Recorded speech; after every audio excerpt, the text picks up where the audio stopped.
Welcome. We are back again for conversations about the Common Core. And today we have Dr. Kimberly Mayfield Lynch with us. And I am so excited to have her with us. She has got a lot to say. But first, we're going to start out talking about dyscalculia, which is the math learning disability that nobody knows about, but that's really important. So, Dr. Mayfield, would you please explain to us what is dyscalculia and why do we care?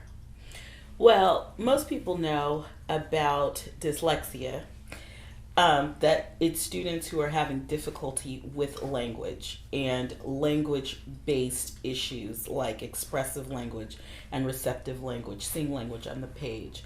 And so when it has to do with words, because dyslexia is sort of in our lexicon, it's been talked about a lot, dyscalculia hasn't been. And dyscalculia is the same kind of difficulty but with numbers. And so it's very important because the Common Core requires students to do more within the math domain than ever before. So there's this conceptual understanding, there's the procedural skills, and it's problem solving. And so for students who have difficulty with the concept of number, who have dyscalculia, they can't form numbers, they don't innately get the connection between numbers and what they have to do with numbers. And so it's very important for educators because everything in Common Core, the Common Core standards for math, has to do with numbers. And so these are students who are struggling at a marked degree. And the struggle is not simply what you would see developmentally forming at the different ages, but it's really, if you will, sort of a disconnect with the concept of number. Okay. So what should teachers know about it? Like how can teachers recognize it? How is it how do you distinguish between just a struggling learner and a student that has dyscalculia, or is at risk for having? Because I know teachers can't label kids; they can only say that they're at risk for this, right? Right. Well, they can make referrals for more research and investigation and diagnostics to be done to see if it's really a disability or if it's a struggle. Okay. But especially in the early grades, what I like to tell teachers is the things that they see that persist over the years. So when for example, in kindergarten, all kids are having difficulty forming letters and forming numbers. But when you see the norm of your class progressing and there are students that are still having struggle, then that is an indication that there may be something unique to how that student is learning. So for example, students who have spatial organization challenges, they can't recognize what a triangle is if it's not in the setting that they've learned it in, might be an example. Or students who in the later grades are unable to organize problems. And so if it's a two-digit number, if it's a 2-digit by 2-digit number that they're adding or subtracting, they don't align the numbers appropriately. And so even after you tell them, they aren't able to do it. Okay. And when they are doing it freeform, they aren't able to do it. And they don't recognize that that's not what they're doing, then that is an indication that it could be this math-based disability. Okay.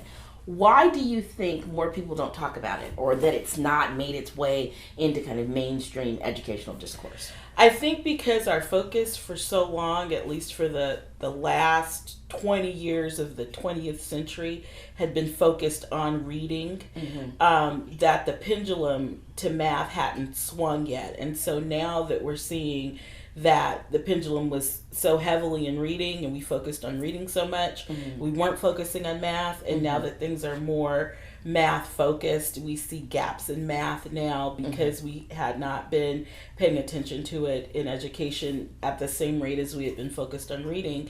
Then I think that's why people hadn't been talking about it as much. And also in the field of learning disabilities, about 70% of students are referred and are qualified based on a language disability.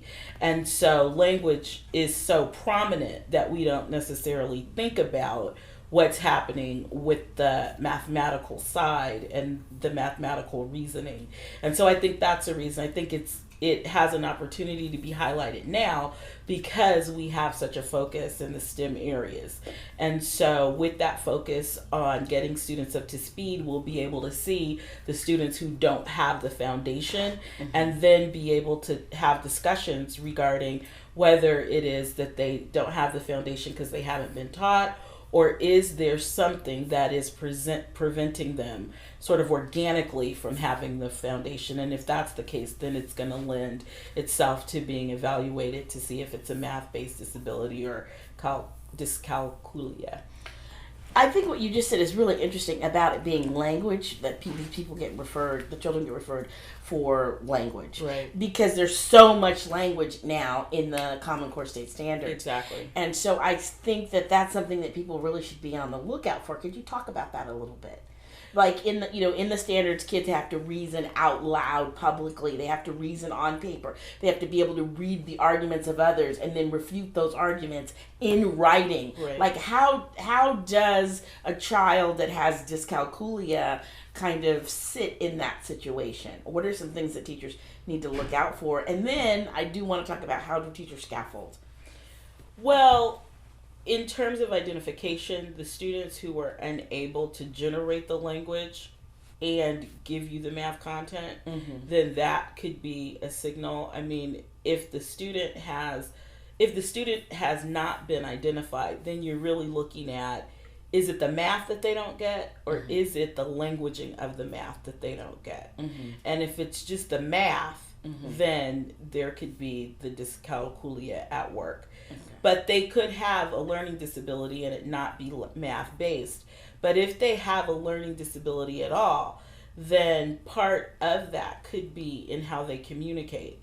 And so the expressive language, so students being able to tell you and articulate verbally could be challenging. And then encoding what you are telling them as their receptive language skills could be challenging. So part of what I could see as a challenge in Common Core is there's a lot of information. Things are cluttered with lots and lots of information. And so that can be distracting for a student who has receptive language difficulties. Because even if they're reading or if they're listening, they don't know what to pay attention to, and it might be too much for them to figure out the big ideas or the essential concepts of what they absolutely need to be able to do. Okay. So what do you think is important that teachers know about dyscalculia, and then what can they do about it? So one, that they know that there can be math-specific disabilities. Okay. Because so much of our language around disabilities has been around the student not reading and not reading at grade level. And so there is another half to it, which is definitely what's going on in the mathematical operation. So one, to look for how students are progressing in their math ability as compared to their peers, and then as compared to what maybe the benchmark assessments say students should be able to do, and look at how students are struggling with it. Really looking at, so is it content, is it the concept, or is it the procedure? Because students who have dyscalculia are going to struggle in some of those areas. Now, what they can do is be more explicit, check for understanding more frequently, and use concrete to representational, and then concrete to abstract. So they're constantly going back to the concrete to make sure students are able to actually get it, and getting it through more than just verbal and visual means, but there's a tactile component. Now, with the language that is inherent in Common Core, what students have to do, like explaining it, then they should be using sentence starters and closed sentences and actually documenting how people are responding to the prompts, so that the children who need verbal models can get them, and they're getting them from their peers. So they are getting in-class models of what they should be doing. And teachers can develop that as well and have visuals, have it written. So if their reading skills are pretty solid, then they can access in the classroom what they should be doing to help activate their memory in that way. All right. Well, thank you so much for being here today with me and talking about this. You're welcome. It was a pleasure.